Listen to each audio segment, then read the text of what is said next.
You're damn right we want Jaden Ivey to fall to 5. For me, it was complete deja vu. It was very reminiscent of what the Lions did, but I have to say, you have 3 alpha leaders heading your franchises in the sports now. Steve Eiserman, absolute money. Brad Holmes, do I have to even acknowledge Penei Amon-Ra St. Brown in the 4th round. Troy Weaver taking over a disaster roster, getting rid of all of it. And I have to say, I appreciate Al Avila for being as garbage of a GM as he is, because it's allowed us to focus and turn our heads to the great situations we have going on here in this town with Steve Eiserman, Brad Holmes, and Troy Weaver.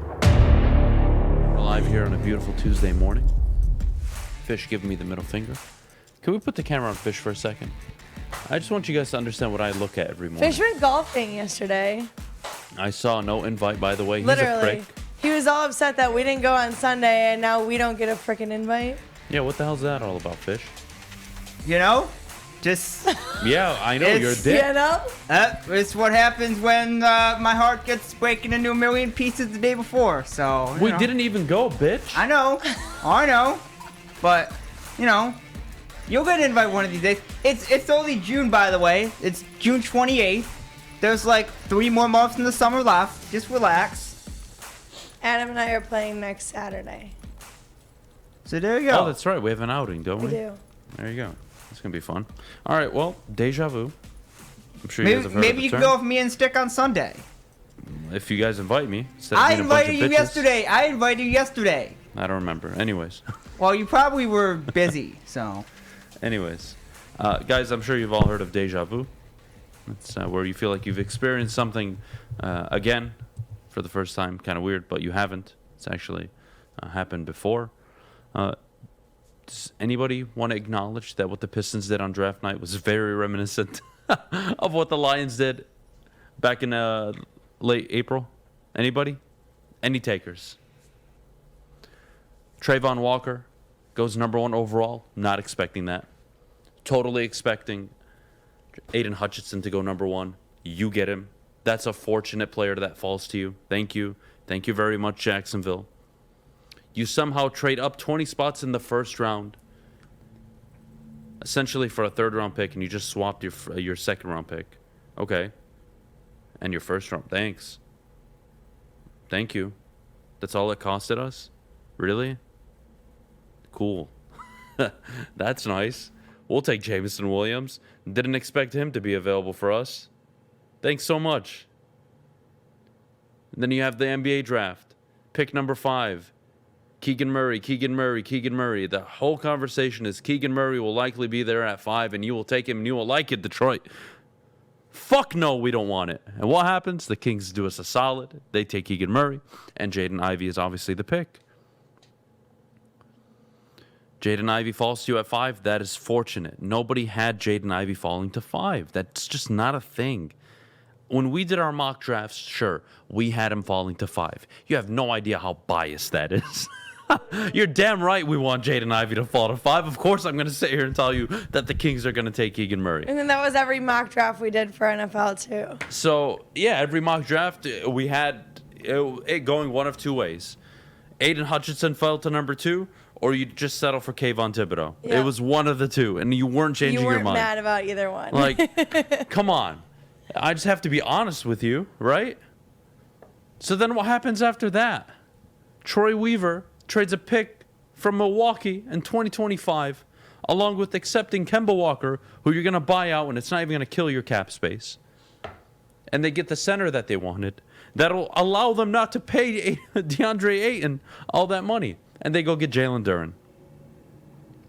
Guys, for me, it was complete deja vu. It was very reminiscent of what the Lions did, but I have to say, let's just call it what it is. You have 3 alpha leaders heading your franchises in the sports town. Steve Eiserman, absolute money. Fantastic GM. It will work out. I'm very confident. The first player he selected in his first year, bang, Calder Memorial Trophy winner. Not bad if you ask me. Brad Holmes. Do I have to even acknowledge Penei Amon-Ra St. Brown in the 4th round? Do I have to bring up the trade for Jameson Williams? That was fantastic. Troy Weaver taking over a disaster roster, getting rid of all of it, and now your young core, instead of it being Blake Griffin, potentially Russell Westbrook, Svi, Andre Drummond, oh my God. Instead of all that crap, you get to build around Kate Cunningham, Jaden Ivey, Sadiq Bey, Killian Hayes, Isaiah Livers, Jalen Duren, Isaiah Stewart. Not bad if you ask me. Not bad if you ask me. I can get used to that. Now, of course, Detroit is synonymous for typically having one really bad sports team every year, right? So the Tigers had to take that hit for us this year. We understand. Al Avila, it's okay. I know you're a little slow and, you need help eating bananas every morning, but it's a challenge. I get it. Hey, I get it. Somebody's got to take the beating in this town. And I have to say, I appreciate Al Avila for being as garbage of a GM as he is, because it's allowed us to focus and turn our heads to the great situations we have going on here in this town with Steve Yzerman, Brad Holmes, and Troy Weaver. That's the only compliment I'll give Al Avila moving forward. But doesn't that suck for, like, the sake of baseball? Not really. All of baseball are very happy that the Tigers suck, because they know they can call. Literally, they have Al Avila on speed dial. Hey, Al, I'll send you the 300th ranked prospect in my system for Target School. I mean, for the fans. Of course it sucks for Tigers fans. Come Because on. baseball's already struggling. Yeah, but look, I mean, Al Avila sucks at his job. I can't believe. I just don't even want to acknowledge it. I really don't. What's today? June 28th. He's still the fucking GM? You guys serious? Like, what do fans need to do to get this guy out of town? What does media need to do to get this guy out of town? He doesn't know what the hell he's doing. If 8 years isn't enough for you to finish, I don't know, work out that, hey, maybe my marriage isn't working. Maybe this job isn't working out for me. If you can't figure shit out in 8 years, you're never going to figure it out. You're just going to spend your life being a loser. Yeah, but if it's on the fans and on the media to get somebody out, there's clearly a bigger problem than just Al Avila. Well, you know what? It's easy to say that. But when you own a baseball team and you inherit one, I shouldn't even say own it. You inherit a baseball team. You have a different mindset. And Chris Ilitch can say all he wants about he's all about winning and we're 100% out of this rebuild. Shut up, man. Shut up. You've been hoodwinked by Al Avila. It's that simple. Just admit it, by the way, and I'll like you a little more. It's not hard, Chris. It's super easy for you. You walk into that fat ass's office and you kick him out of the job. And you tell him, dude, it's been 6 years, really. The first 2, kind of let it go, whatever. The team was still put together. The moment we wanted to enter a rebuild, 6 years later, we are still in a rebuild. That is on you. And you can clamor about your analytics staff and, we've just been unlucky. You can say whatever you want, Al. You're an idiot. You have no idea what the hell you're doing. And the only saving grace, by the way, that has kept him in a job is AJ Hinch. Whether you want to admit it or not. Because that's a 40-win team last year, and that's a 40-win team this year. But the optimism in the top 5 manager that you have in the building right now supersedes all that. And it gets you to a point where you're like, you know what, they can contend in the Central. They could finish in second. Hell, you had me thinking, you know what, this is a team that somehow, some way, because of the manager they have, they're going to find a way to win 83, 84, 85 games. Didn't happen. Clearly. Can't deal with Al Avila. Which is why it's nice to look over at Allen Park. See Brad Holmes operating. Go down to the LCA. Troy Weaver. Steve Yzerman. That's how you operate. Speaking of Steve Yzerman, the draft's next Thursday. We'll be hosting an NHL draft party. That'll be fun. Yes, I'm excited. we will. I'm excited. I'll be there. Me too. I'm going to have a good time. But I'm sorry. And my husband will be there too. Who? Michael. Oh, Michael. That's right. Sorry. I forget you have too many of them. Why have one when you can have multiple? That's what she said.